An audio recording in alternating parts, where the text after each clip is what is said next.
across the dense rainforests of the Pacific Northwest, the mist-shrouded Appalachian valleys, and the storm-battered coasts of the North American continent.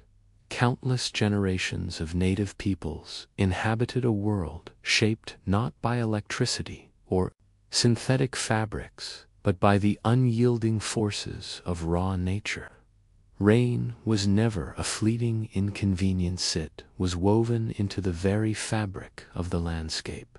Storms could persist for days, rolling in from the ocean with a low, thunderous growl like distant drums, drenching entire communities in relentless sheets of cold water. In regions such as coastal Alaska or the saturated forests of Washington, skies might remain obscured for weeks, leaving every surface slick, soaked, glistening, or perpetually dripping. Yet, within this environment, indigenous peoples did far more than endure. They cultivated an intimate, almost spiritual rapport with the elements. They came to know the rain's temperament, when it would arrive, how it moved, what it signified, and how to live in harmony with it rather than in opposition. What distinguishes this achievement is not merely survival. Many civilizations have weathered harsh climates, but the seamless mastery with which Native Americans engaged the natural world. Without modern waterproof textiles, mass-produced tools, or industrial shelters, they devised methods to remain thoroughly dry, even as rain poured without end, rivers overflowed trails, and coastal gales roared ashore. Their knowledge emerged through acute observation, deliberate experimentation, and transmission via storytelling and hands-on teaching. This wisdom was not inscribed in books, but etched into memory, inherited through tradition, and preserved through lived experience. Picture a world where every footfall lands on damp earthware. The forest floor is dark, spongy, and rich with the scent of cedar and moss. Mist coils through the boughs of ancient trees, some older than any recorded kingdom, standing as silent witnesses to centuries of human life. Those who dwelled beneath these giants understood that the forest was not mere scenery, it was a collaborator in survival. They knew how different barks felt beneath their fingers, how cedar peeled in pliable layers, how spruce roots twisted with resilient strength, how animal hides reacted when wet, and how natural substances like fat, resin, and plant fibers interacted with water. To an outsider, these might seem like minor details. To them, they formed the foundation of a complex knowledge system that kept entire nations warm, dry, and thriving. When the first European explorers arrived in the Pacific Northwest, they were astounded to see local tribes moving calmly through torrential downpours, seemingly unbothered. Their garments woven from tree fibers or coated in natural oils defied saturation. Their shelters shed water as effortlessly as duck feathers. Their fires burned steadily, even while the world around them drowned in moisture. The newcomers floundered, unable to start flames, struggling to stay warm, their boots perpetually waterlogged. Meanwhile, indigenous people moved through storms as though rain were as ordinary as daylight or shadow. This contrast reveals the profound depth of environmental understanding held by native communities. Yet this competence was not innate. It was forged over centuries of trial, error, and refinement. Rain became a teacher, nature the classroom. Elders studied how cedar bark responded after a storm. Hunters noted how animal fur repelled water. Basket weavers tested pitch to seal containers. Children learned not only songs and myths, but how to interpret the flight of birds, the shifting clouds, and the scent carried on the wind. In such a world, no compass or weather app was needed, only senses honed by generations of accumulated insight.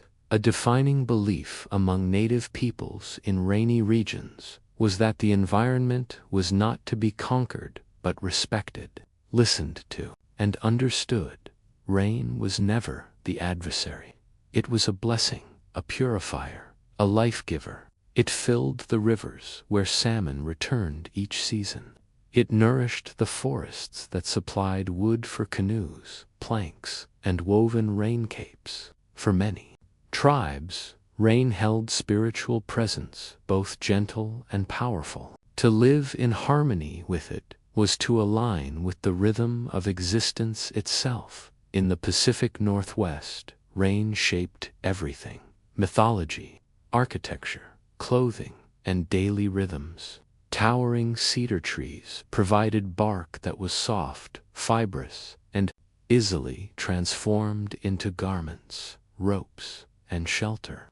People discovered that properly prepared cedar bark repelled water with remarkable efficiency, its fibers swelling when wet to form a tighter, more effective barrier.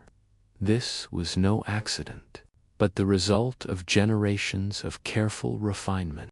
They also learned that certain mosses retained warmth even when damp, and that spruce roots could be woven into conical hats that efficiently shed water. European travelers, arriving in ships battered by storms, could scarcely believe how native communities maintained dry fires in perpetual rain. What they failed to see was the meticulous preparation behind it. Indigenous peoples knew which woods burned hot, which burned slow, and which exuded resin that could ignite even when damp. They stockpiled dry tinder long before storms arrived. They wrapped fire bundles in naturally water-resistant hides. Their shelters were angled to channel rain away, entrances positioned to avoid prevailing winds, and clothing layered based on insights drawn from animal behavior. Nothing was left to chance. To fully grasp the brilliance of native rain survival, envision standing in a forest where the canopy blocks most of the sky. Rain falls in a constant cascade, creating an unbroken symphony on leaves and branches. Rivers swell, fog lingers low, and trails turn to slick mud. Yet amid this deluge, life continues undisturbed.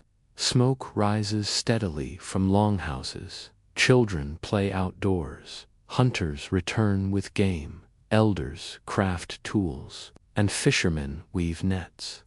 Rain does not halt existence, it becomes part of its texture. In this world, every sound carried meaning.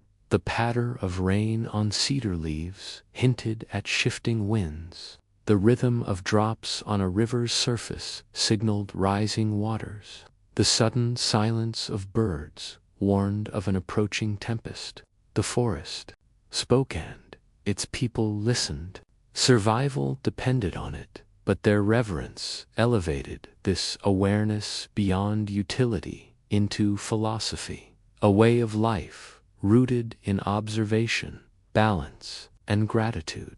Their knowledge of staying dry was never just about materials, it was about mindset.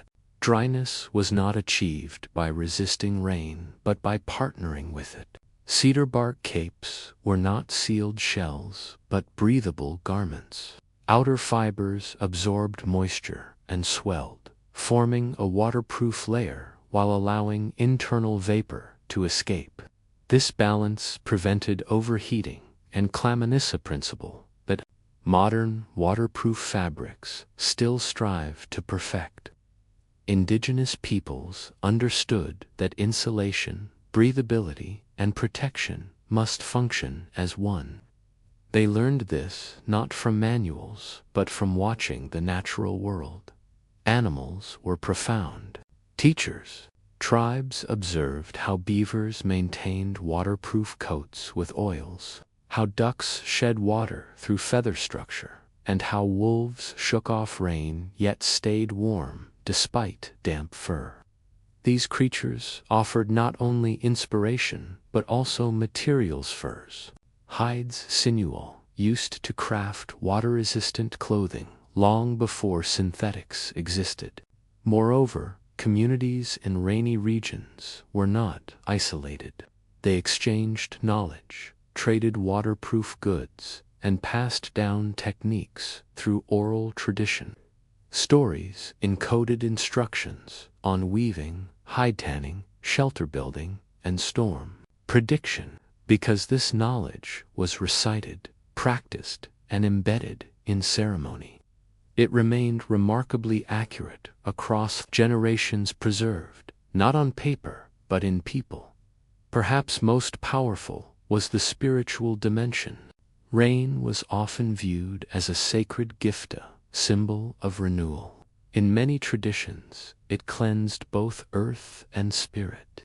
Rituals performed in rain were believed to bring strength, healing, and blessings. Rain featured in songs, dances, and myths not as a threat but as a companion.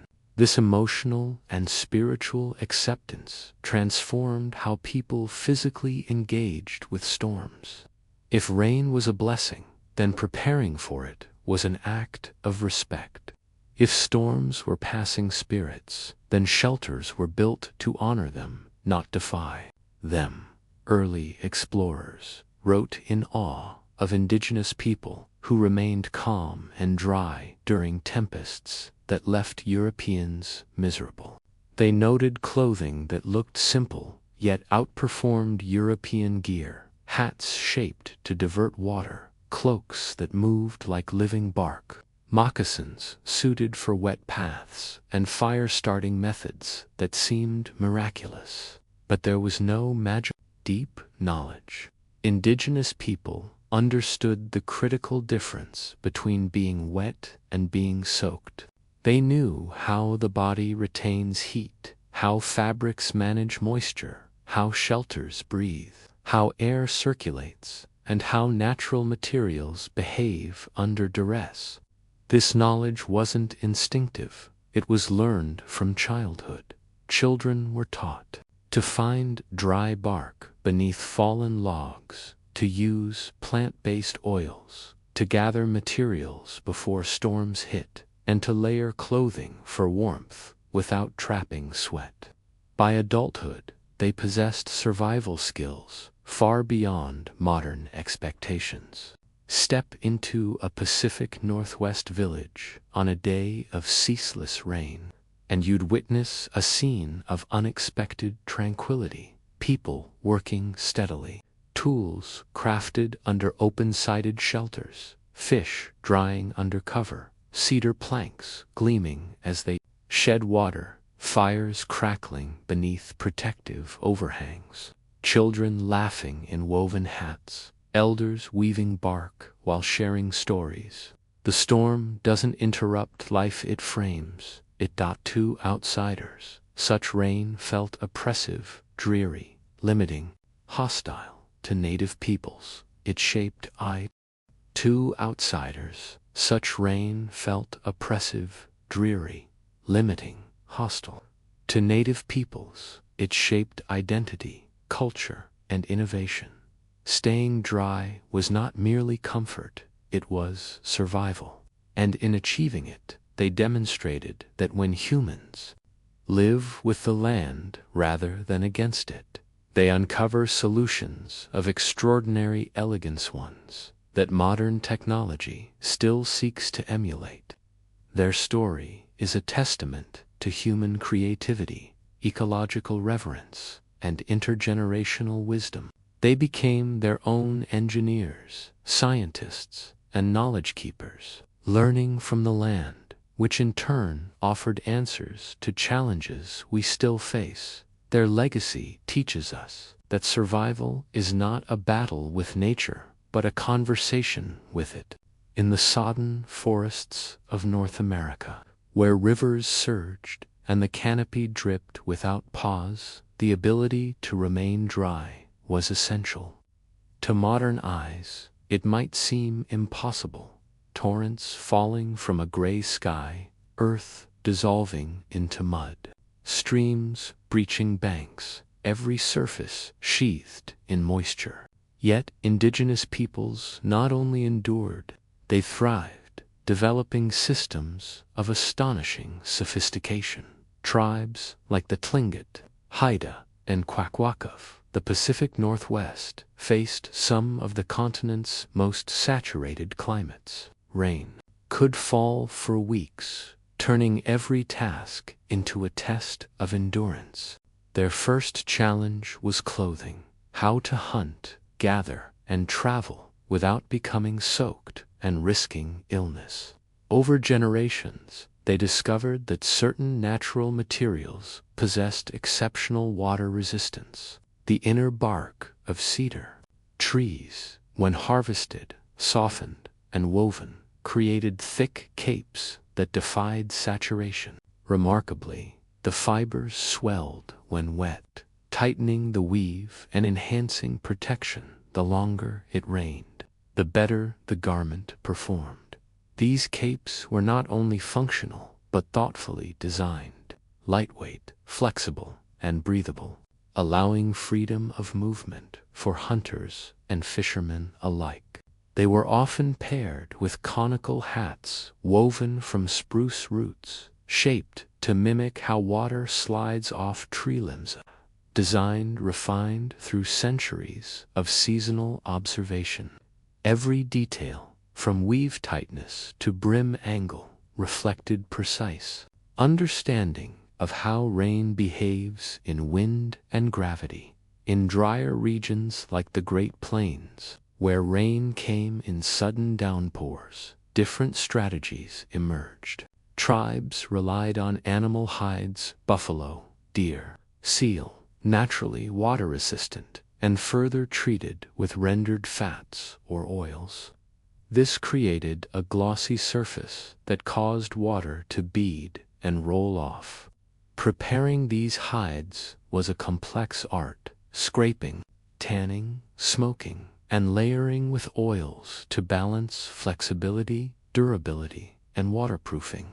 Early accounts describe hunters remaining dry through full day, storms of feet that astonished Europeans in inferior garments. Layering was another key insight. Multiple thin layers of bark, hide, or plant fiber outperformed a single thick one. Inner layers absorbed minimal moisture slowly. Outer layers repelled and redirected water. This dynamic system maintained warmth and dryness simultaneously, echoed in modern outdoor gear, yet achieved here with only what the land provided.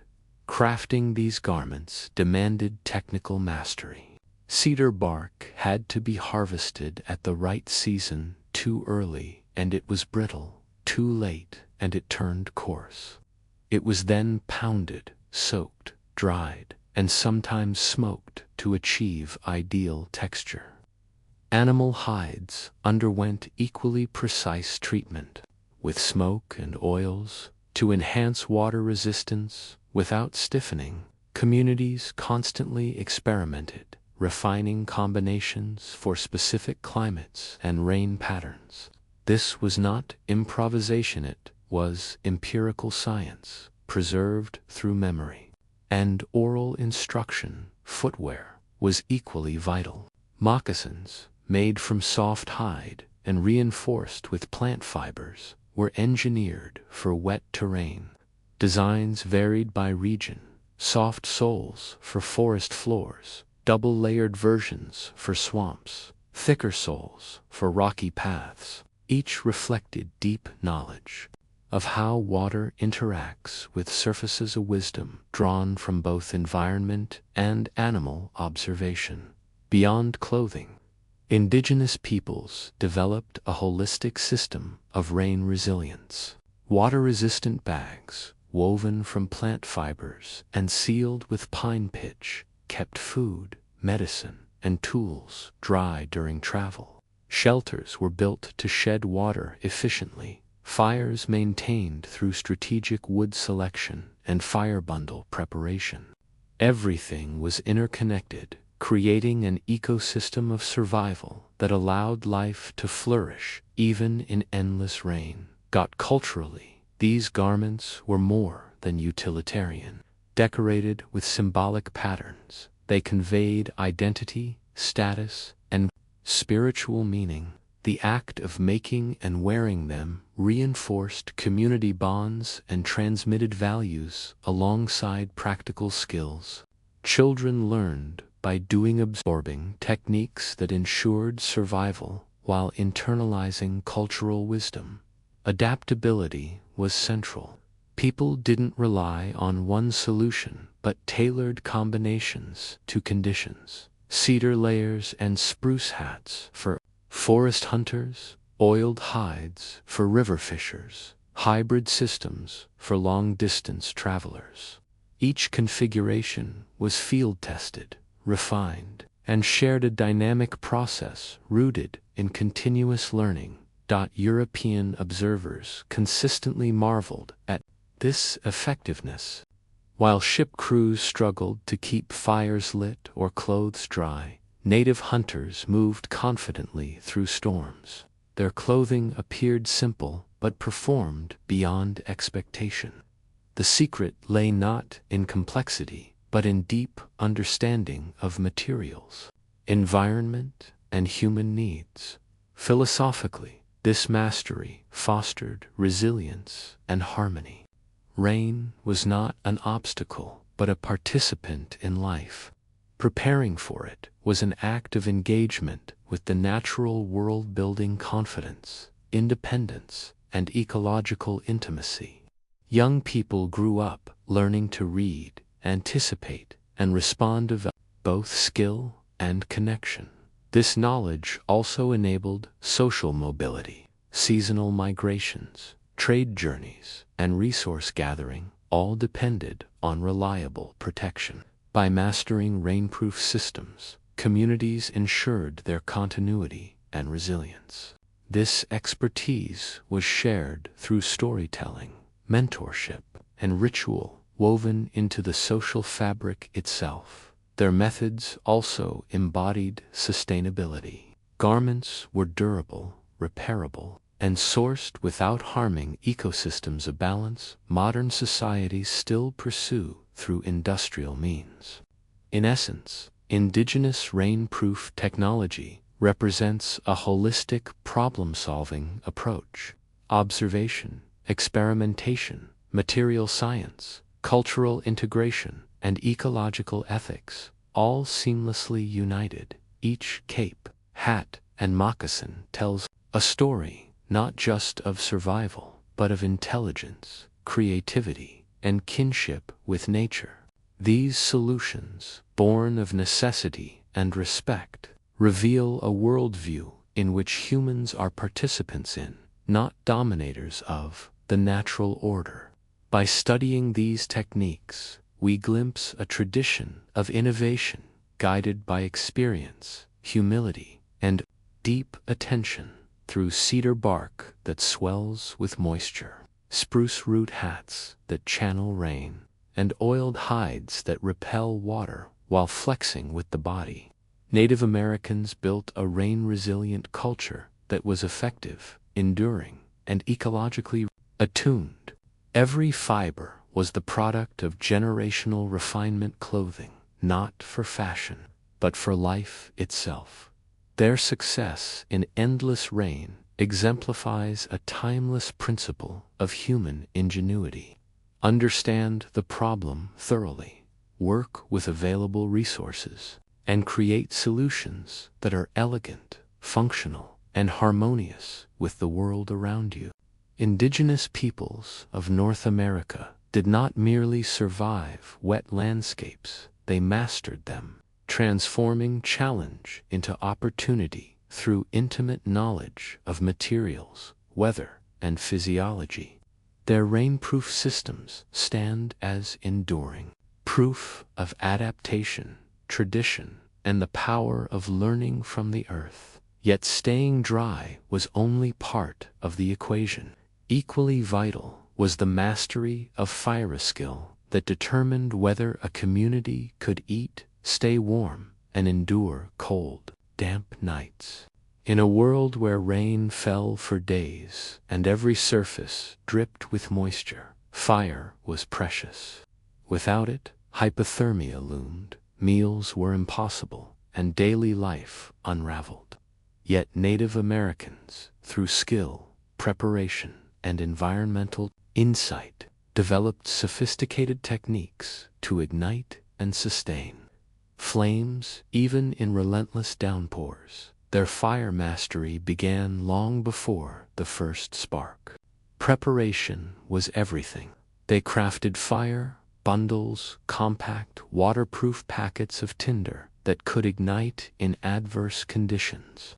Materials like punkwood, decaying, resin-rich wood, cattail fluff, shredded bark, and dry grasses were chosen for their flammability and slow-burning properties.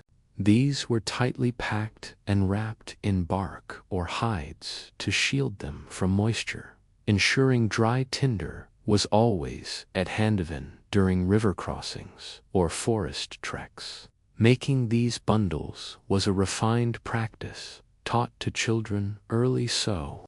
The skill endured across generations. Wood selection was equally deliberate. Not all timber burns alike, especially when damp. Pine, spruce, and fir were prized for their resin content, which acts as a natural accelerant. Dead branches from high-in-tree canopies sheltered from direct rain provided naturally drier fuel. Fire building followed methodical layering, fine kindling for airflow, progressively larger logs for sustained heat. Once lit, fire management was precise and intentional, not random, but a controlled, practiced art rooted in deep ecological understanding, designed to maximize success in the most difficult conditions. One of the most innovative techniques used by Native Americans was the top-down fire. Unlike the fires familiar to most people today, which are built from the bottom upward, this method involved placing larger logs at the bottom and smaller, drier material on top. When lit, the flame slowly consumed the upper layers, gradually igniting the larger logs below. This approach offered multiple advantages, especially in wet environments.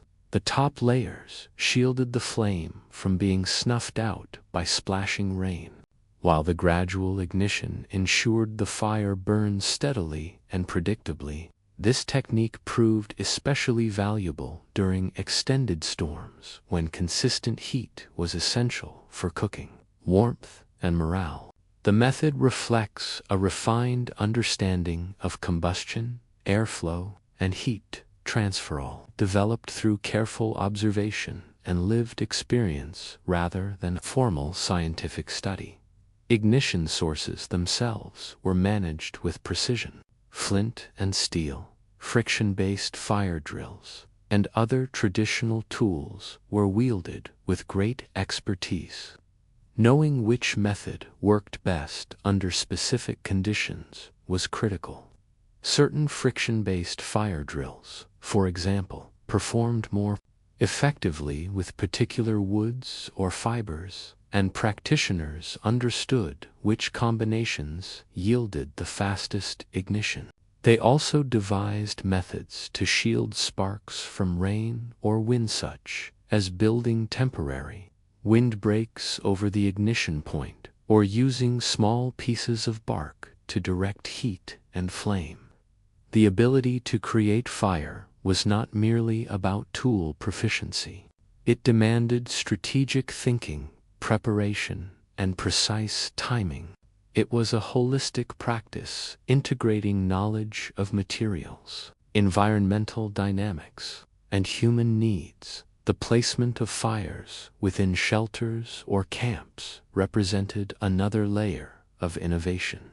understanding that wind and rain could extinguish flames. Indigenous peoples designed lean-tos, longhouses, and temporary shelters with openings and angles that channeled airflow while protecting the fire. Overhangs made from bark, angled walls, and raised hearths ensured efficient burning while minimizing the risk of accidental dousing.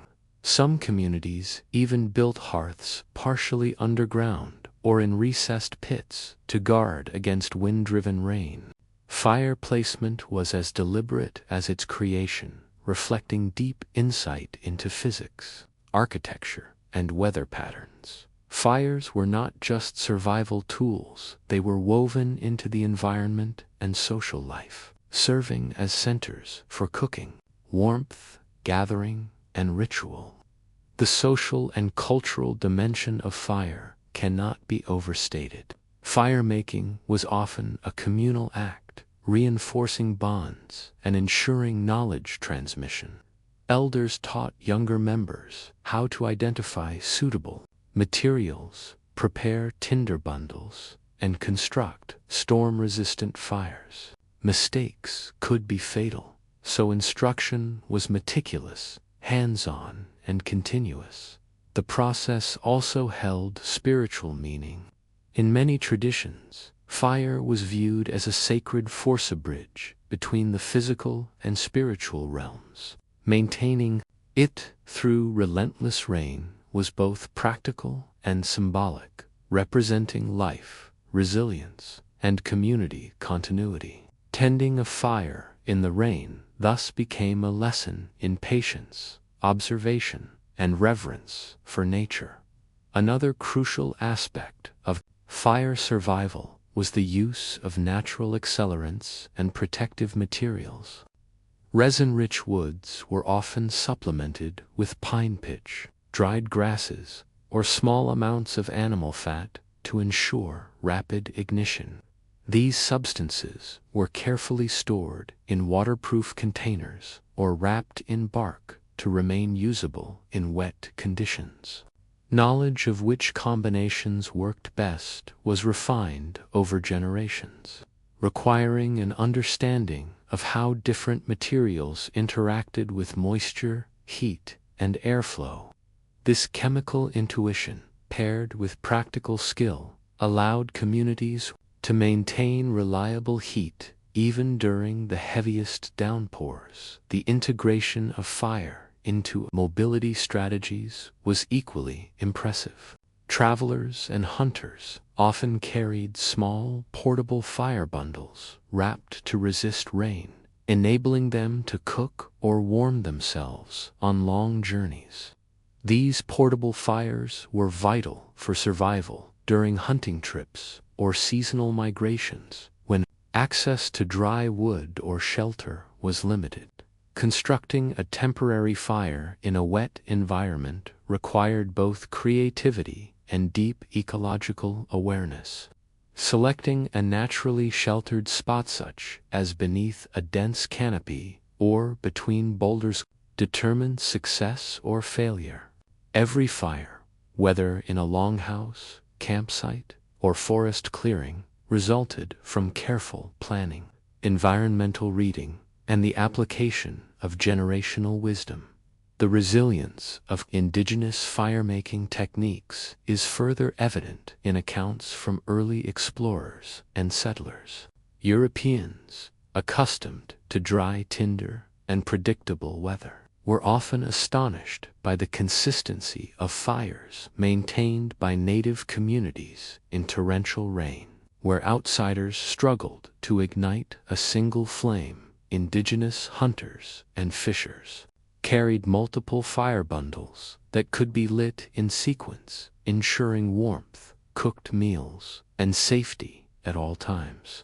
This reliability reflected not just technical ability, but foresight and disciplined resource management. Fire was treated as a critical asset protected and sustained continuously. Fire also played a central role in cultural and ritual life. Ceremonial fires were often built to endure rain and wind, symbolizing endurance, renewal, and spiritual presence. Dances, songs, and rites were performed around these flames, reinforcing their communal and symbolic importance. Tending a fire, keeping it alive, and shielding it from the elements was both practical necessity and cultural expression. In this way, fire fulfilled multiple roles: warmth, nourishment, protection, spiritual conduit, and social anchor. Its importance extended to food processing and storage. Cooking in wet conditions required precise heat management. Indigenous peoples learned to build fire pits that burned steadily despite rain, allowing meat to be smoked or roasted and plants to be dried. Food preservation depended on this reliable heat, especially in regions where rainfall complicated traditional drying methods. Failure to maintain fire could lead to spoilage, threatening a community's survival during prolonged storms. Thus, fire-making techniques were integral to broader strategies encompassing nutrition, health, and mobility. Beyond cooking, fire was used to dry damp clothing, blankets, and gear. Indigenous peoples understood that staying dry was essential to prevent illness and sustain mobility. Fires were positioned to maximize warmth while minimizing the risk of sparks damaging valuable items. Smoky fires also repelled insects and served as signaling tools across distances. Every aspect of fire use was interwoven with the larger survival ecosystem linking shelter, clothing, food, and health. Indigenous peoples also developed a sharp awareness of microenvironments for fire placement.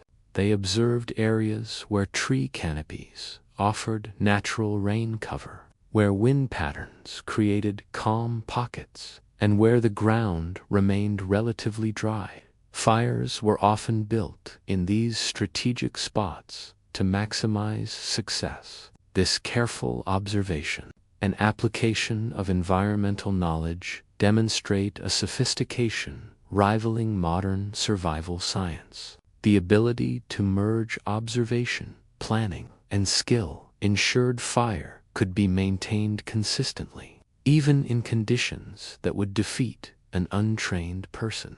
Portable fire methods were complemented by semi-permanent hearths at camps and settlements.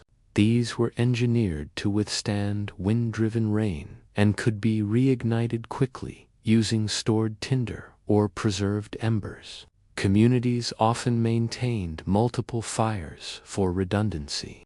Their strategic placement within villages provided warmth, enabled continuous cooking during storms, and fostered a sense of security. Fire management was an ongoing communal effort requiring vigilance, coordination, and expertise shaping daily rhythms and reinforcing social ties. Finally, lessons from generations of fire and rain experience informed other survival domains: shelter design, clothing preparation, and travel planning. Principles of protection, airflow, and heat control used in firemaking were mirrored in longhouse construction, lean-to shelters, and garment layering. Indigenous peoples recognized that every element of their world was interconnected. Mastering fire meant mastering a complex system involving weather, materials, human physiology, and social organization. It was not just about keeping a flame alive. It was about creating a sustainable survival framework capable of withstanding nature's harshest offerings. Through meticulous tinder preparation, strategic selection of resin-rich wood, the innovative top-down fire method, and seamless integration of fire into daily life, indigenous peoples displayed unmatched ingenuity. Their ability to maintain fire in relentless rain was no accident. It was the product of centuries of observation, experimentation, and cultural transmission. Fire was both a practical necessity and a symbol of human creativity, resilience, and harmony with the natural world. By mastering fire in wet conditions, Native Americans ensured their communities could thrive, travel, and sustain themselves even amid unrelenting storms. This mastery also underscores a broader truth about human adaptation. Indigenous peoples were not passive inhabitants of their environment. They were active participants, learning from plants, animals, wind, and rain to build systems that supported life. Their methods were sustainable, effective, and deeply rooted in the landscape. Modern society often overlooks these achievements. Yet the principles they employed, keen observation, preparation, material knowledge, and strategic plan. Fire also played a central role in cultural and ritual life. Ceremonial fires were often built to endure rain and wind, symbolizing endurance, renewal, and spiritual presence. Dances, songs, and rites were performed around these flames, reinforcing their communal and symbolic importance. Tending a fire, keeping it alive, and shielding it from the elements was both practical necessity and cultural expression. In this way, fire fulfilled multiple roles: warmth, nourishment, protection, spiritual conduit, and social anchor. Its importance extended to food processing and storage. Cooking in wet conditions required precise heat management. Indigenous peoples learned to build fire pits that burned steadily despite rain, allowing meat to be smoked or roasted and plants to be dried. Food preservation depended on this reliable heat, especially in regions where rainfall complicated traditional drying methods. Failure to maintain fire could lead to spoilage, threatening a community's survival during prolonged storms. Thus, fire-making techniques were integral to broader strategies encompassing nutrition, health, and mobility. Beyond cooking, fire was used to dry damp clothing, blankets, and gear. Indigenous peoples understood that staying dry was essential to prevent illness and sustain mobility. Fires were positioned to maximize warmth while minimizing the risk of sparks damaging valuable items. Smoky fires also repelled insects and served as signaling tools across distances. Every aspect of fire use was interwoven with the larger survival ecosystem linking shelter, clothing, food, and health. Indigenous peoples also developed a sharp awareness of microenvironments for fire placement. They observed areas where tree canopies offered natural rain cover, where wind patterns created calm pockets, and where the ground remained relatively dry. Fires were often built in these strategic spots to maximize success. This careful observation and application of environmental knowledge demonstrate a sophistication rivaling modern survival science. The ability to merge observation, planning, and skill ensured fire could be maintained consistently, even in conditions that would defeat an untrained person. Portable fire methods were complemented by semi-permanent hearths at camps and settlements. These were engineered to withstand wind-driven rain and could be reignited quickly using stored tinder or preserved embers. Communities often maintained multiple fires for redundancy. Their strategic placement within villages provided warmth, enabled continuous cooking during storms, and fostered a sense of security. Fire management was an ongoing communal effort requiring vigilance, coordination, and expertise, shaping daily rhythms and reinforcing social ties. Finally, lessons from generations of fire and rain experience informed other survival domains: shelter design, clothing preparation, and travel planning. Principles of protection, airflow, and heat control used in firemaking were mirrored in longhouse construction, lean-to shelters, and garment layering. Indigenous peoples recognized that every element of their world was interconnected. Mastering fire meant mastering a complex system involving weather, materials, human physiology, and social organization. It was not just about keeping a flame alive, it was about creating a sustainable survival framework capable of withstanding nature's harshest offerings. Through meticulous tinder preparation, strategic selection of resin-rich wood, the innovative top-down fire method, and seamless integration of fire into daily life, indigenous peoples displayed unmatched ingenuity. Their ability to maintain fire in relentless rain was no accident. It was the product of centuries of observation, experimentation, and cultural transmission. Fire was both a practical necessity and a symbol of human creativity, resilience, and harmony with the natural world. By mastering fire in wet conditions, Native Americans ensured their communities could thrive, travel, and sustain themselves even amid unrelenting storms. This mastery also underscores a broader truth about human adaptation. Indigenous peoples were not passive inhabitants of their environment. They were active participants, learning from plants, animals, wind, and rain to build systems that supported life. Their methods were sustainable, effective, and deeply rooted in the landscape. Modern society often overlooks these achievements. Yet the principles they employed, keen observation, preparation, material knowledge, and strategic planning, remain profoundly relevant.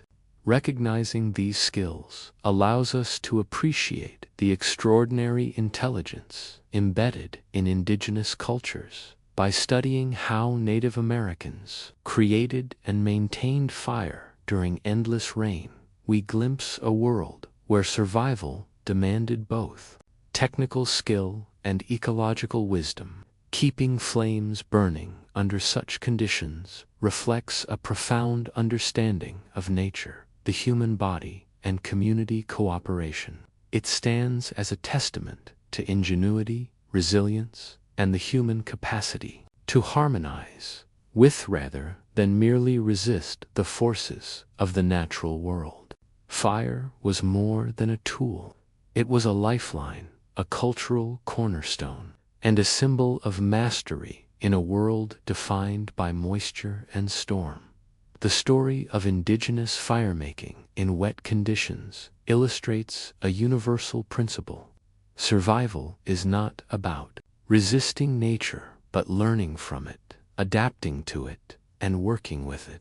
Techniques for maintaining fire, from tinder preparation to shelter placement, reveal a holistic approach that blends material knowledge, environmental awareness, and social cohesion. Native Americans did not merely react to rain. They anticipated it, prepared for it, and turned it into a manageable element. Their mastery of fire in the rain remains a powerful example of human ingenuity, resilience, and the enduring value of traditional knowledge. For indigenous peoples living in the rain-soaked landscapes of North America, survival extended far beyond staying dry while walking or hunting. The true test lay in sustaining daily life under unceasing rainfall. Cooking, sleeping, gathering, and social interaction all depended on creating spaces that could endure constant moisture. The ingenuity shown in rainproof shelter and camp construction testifies not only to practical skill, but also to an intimate grasp of natural materials, weather behavior, and human needs. In regions where rain could last for weeks, shelter was not a temporary convenience, it was a vital lifeline shaping community, rhythm, social structure, and cultural identity. What modern engineering strives to achieve with concrete, metal, and synthetic coatings, Native Americans accomplished with wood, bark, stone, and deep ecological intuition. In the Pacific Northwest, where rainfall was frequent and heavy, long became central to communal life. Built from massive cedar planks, abundant and naturally resistant to moisture and decayed, these structures were carefully selected, cut, and treated for longevity. Smoke hardening, a process of exposing planks to controlled smoke over time, added further protection against water, insects, and rot. Planks were arranged to overlap like shingles, allowing water to run off cleanly and preventing seepage. The longhouse was more than a roof, it was an architectural system integrating airflow, heat retention, and structural integrity, all calibrated for a world of relentless precipitation. These dwellings were not isolated, but part of a village ecosystem. Multiple houses were arranged with pathways and shared spaces designed for movement even in wet conditions. Elevated walkways made from planks or tightly bound logs allowed navigation over mud or flooded ground. Central hearths were built with attention to ventilation and drainage, enabling smoke to rise efficiently while keeping rain from extinguishing the fire. Every design choice reflected an understanding of how rain interacted with surfaces, structures, and human activity.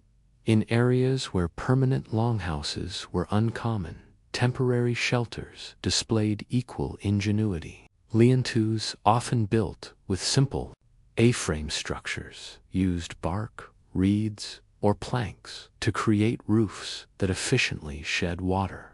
Roof angles were precisely calculated for rapid runoff, and materials were chosen for maximum water resistance. In some regions, flexible branches were woven into walls and roofs, then covered with bark or moss to repel moisture. These structures could be assembled quickly before storms and dismantled or relocated as needed, essential for hunters, travelers, and fishing parties, requiring safety and function in unpredictable weather. Indigenous peoples also integrated natural landscape features into shelter design. In forested zones, shelters were often built against hillsides or within clearings that offered wind protection and natural water diversion.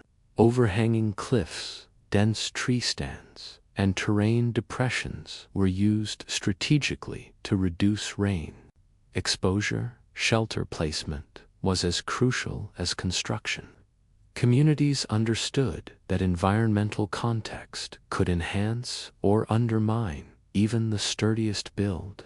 Every decision, from site selection to material arrangement, was guided by observation and experience, ensuring shelters were not just functional but optimally adapted to local climate.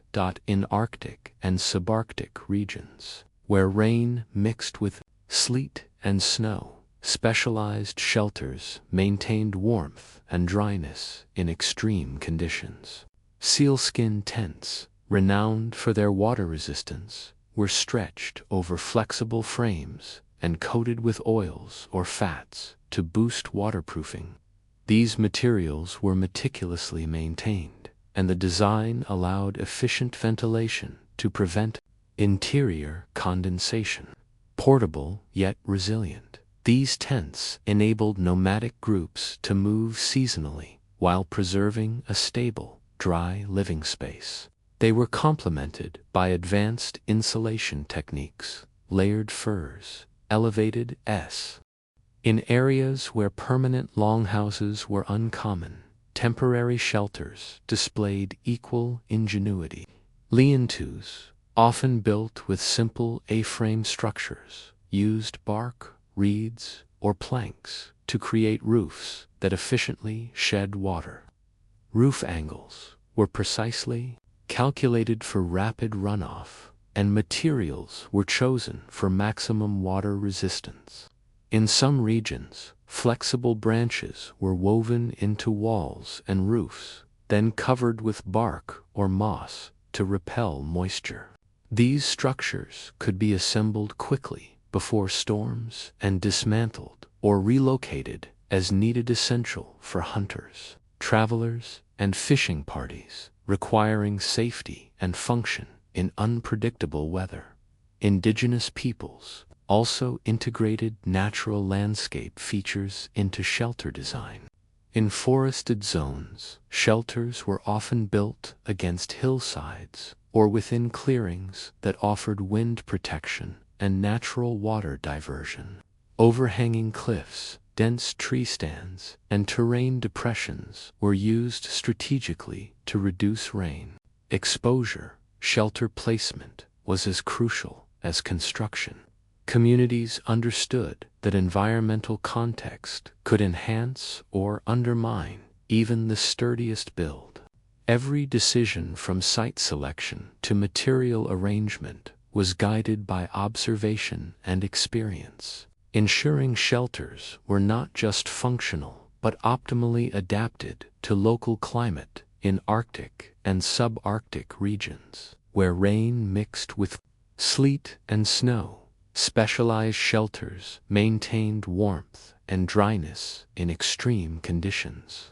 Sealskin tents, renowned for their water resistance, were stretched over flexible frames and coated with oils or fats to boost waterproofing.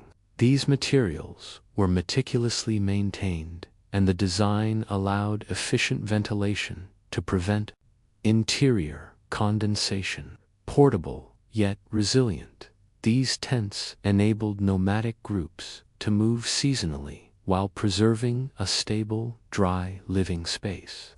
They were complemented by advanced insulation techniques, layered furs, elevated sleeping areas, and strategic positioning to harness sunlight and block wind, each detail reflecting knowledge of thermodynamics, moisture control, and comfort. In harsh climates, inside shelters, water management remained paramount.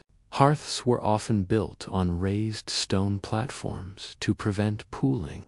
Drainage channels sometimes surrounded structures to divert rainwater from entrances and living areas. Floor coverings of bark mats or layered plant fibers kept interiors dry and insulated. In communal longhouses, interior partitions created dry zones for food prep, tool storage, and childcare. Interior design extended the same principles used in clothing and footwear: moisture protection, airflow control, and practical functionality tailored to local conditions. Shelter construction was also deeply entwined with cultural and spiritual life. Building a longhouse or temporary shelter was not merely utilitarian, was a ritualized process, reinforcing social bonds and cultural values. Ceremonies often marked material selection, beam placement, or structure completion.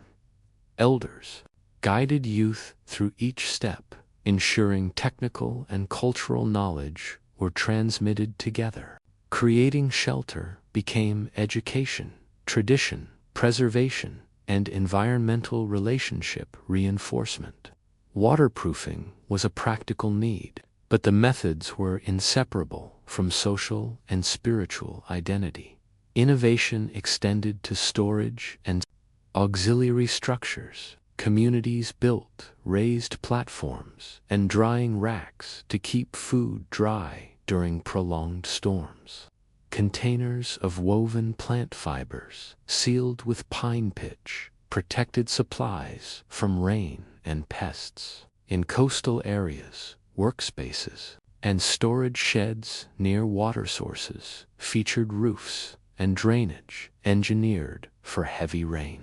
These systems reveal sophisticated understanding of logistics, environmental interaction, and the relationship between shelter, human activity, and landscape.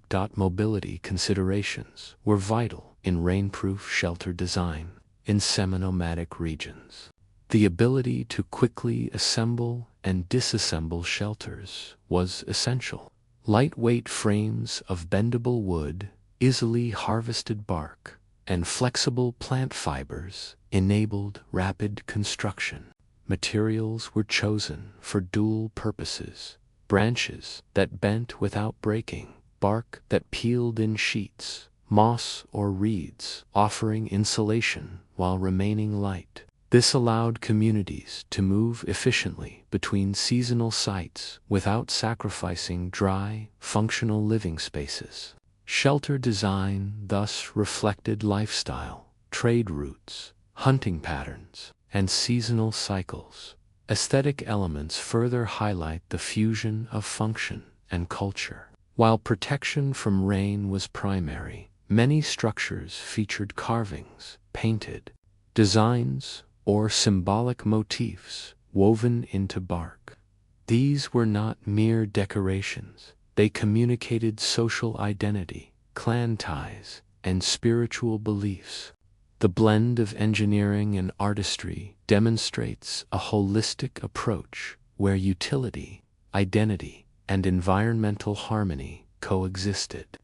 Even in extreme weather, shelters were functional works of art, embodying centuries of knowledge. Rainproof shelters also supported firemaking and heat management.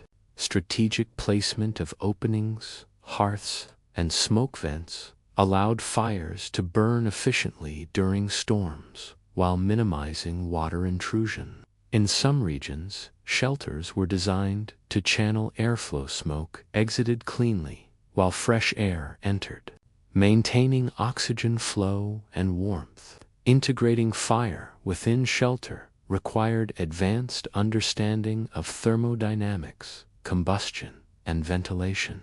Fire and shelter were complementary systems, each enhancing the other to create safe, functional spaces. Even in endless rain, the interdependence of clothing, footwear, and shelter exemplifies the comprehensive approach to rainproof living.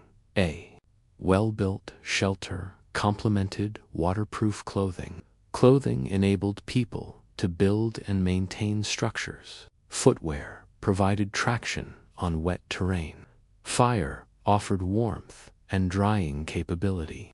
Together, these formed an integrated survival strategy where each component reinforced the others. This knowledge was passed down through generations, refined by experience, and embedded in community life. Sustainability was also central. Indigenous peoples harvested materials selectively to avoid ecological harm. Bark was stripped to allow tree healing. Branches were taken without stunting growth. Plant fibers were gathered to ensure regeneration. This sustainable approach maintained reliable shelter over generations without degrading the environment, contrasting sharply with modern practices reliant on non-renewable or harmful resources, and highlighting the foresight in indigenous engineering early. European observers frequently noted the effectiveness of these shelters, marveling at how indigenous communities maintained dry, warm, functional spaces during prolonged storms.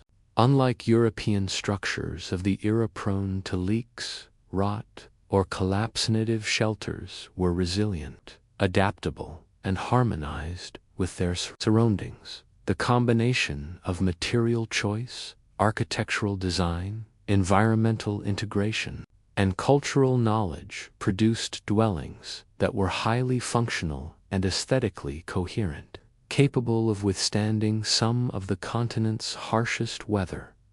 Beyond individual homes, rainproof techniques extended to communal spaces, storage facilities, and ceremonial structures. Villages were planned with drainage in mind. Pathways were elevated or reinforced. Community centers protected vital resources from water damage. These designs reflected systemic understanding of water management, risk reduction, and collective resilience. Indigenous communities essentially created entire settlements optimized for wet environments where every building, path, and platform contributed to functionality during endless rain. Ultimately, rainproof shelter construction demonstrates a remarkable fusion of engineering, environmental science, cultural expression, and sustainability.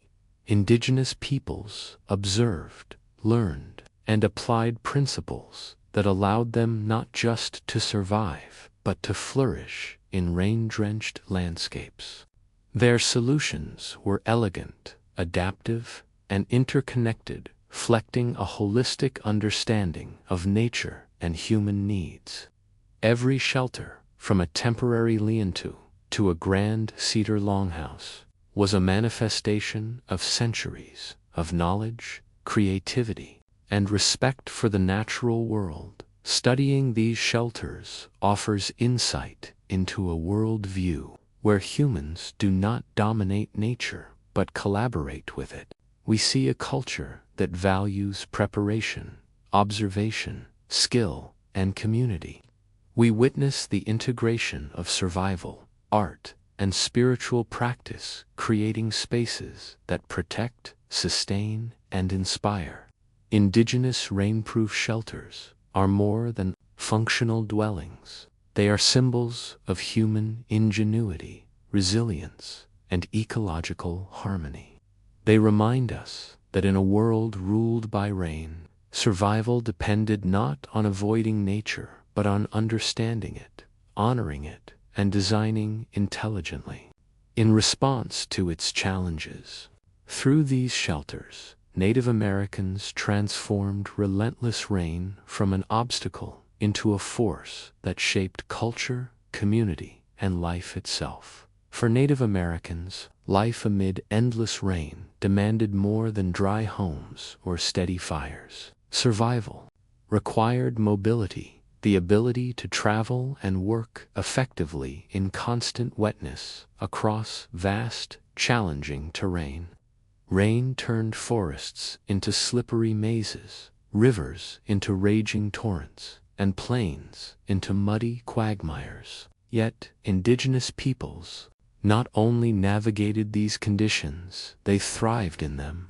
Their strategies for traveling, hunting, fishing, gathering, and trading in such environments were sophisticated, adaptive, and refined over countless generations. Understanding these methods reveals a depth of environmental intelligence and practical ingenuity that blends knowledge of terrain, weather, materials, and human physiology into an interconnected system of survival and efficiency. Travel in continuous rain began with preparation. Indigenous peoples recognized that wet conditions increased fatigue, risk, and danger. Journeys were thus carefully planned. Routes were selected based on natural cover, terrain stability, and drainage. High ground was favored over flood-prone lowlands. Dense forests offered shelter from wind-driven rain, while clearings provided visibility and secure footing. Seasonal knowledge was vital. Certain trails became impassable during storms, while others remained reliable. Hunters and traders memorized these paths, transmitting detailed guidance through oral tradition. This knowledge was more than a map. It was a living guide to interacting with the land, anticipating obstacles, and moving through them safely. Footwear and clothing were essential to mobility in rain. Water-resistant moccasins, cedar bark leggings, and oiled hides provided traction, protection, and warmth. Soft soles allowed silent movement through wet forests while maintaining grip on moss, roots, and slick rocks. Layered clothing managed moisture and body heat, preventing exhaustion and illness from prolonged exposure. The integration of attire with travel strategy reflects the holistic approach to mobility. Every detail, from material to fit, informed by experience and environmental awareness. In swampy or forested regions, wet terrain demanded solutions beyond clothing. Indigenous peoples devised methods for crossing rivers, navigating marshes, and traversing muddy slopes. Log bridges, submerged stepping stones, and corded walkways created stable paths. In some areas, hollowed logs or planks served as temporary bridges. In others, mats of reeds or bark provided dry walking surfaces. These innovations were lightweight, portable, and reusable, showcasing both engineering skill and ecological understanding. Travelers learned to read the land, recognizing cues like soil saturation, water flow, and plant patterns to choose the safest route. Mobility in rain was thus as much cognitive as physical, requiring constant assessment, observation, and adaptation. Watercraft was another cornerstone of travel in wet environments. Rivers, lakes, and coastal waters served as vital corridors for transport, trade, and subsistence.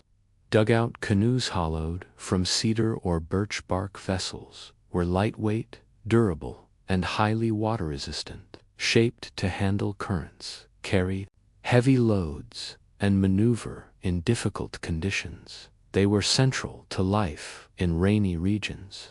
Knowledge extended to tides, river behavior, and seasonal water changes, ensuring safe, efficient journeys.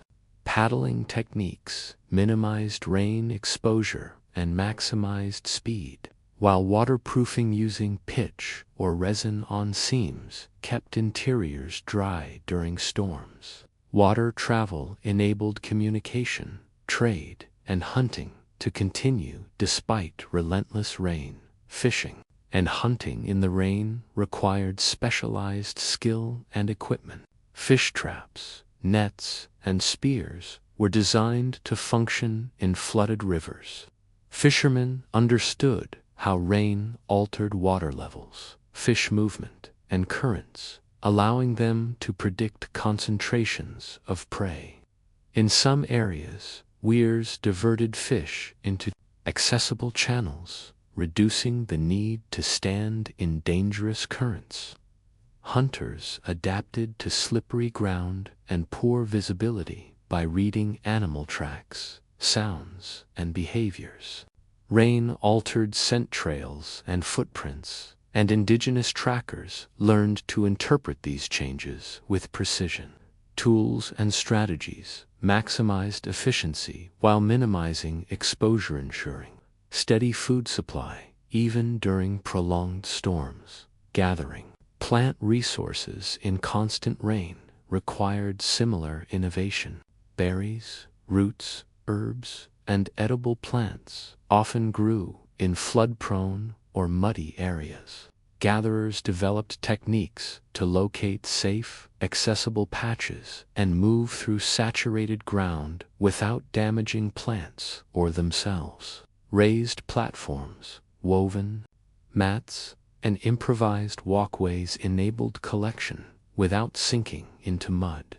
Knowledge of plant cycles, soil moisture, and rainfall patterns allowed communities to predict when and where resources would be available, ensuring successful harvests. Despite adverse conditions, gathering in rain combined environmental insight, planning, physical skill, and adaptability. Storage and transport of gathered resources demanded extra care. Waterproof containers made from bark, plant fibers, or treated hide-kept food. Medicine and tools dried during transit. On long journeys, bundles were packed to prevent water damage, and routes chosen to avoid streams, puddles, and flooded zones.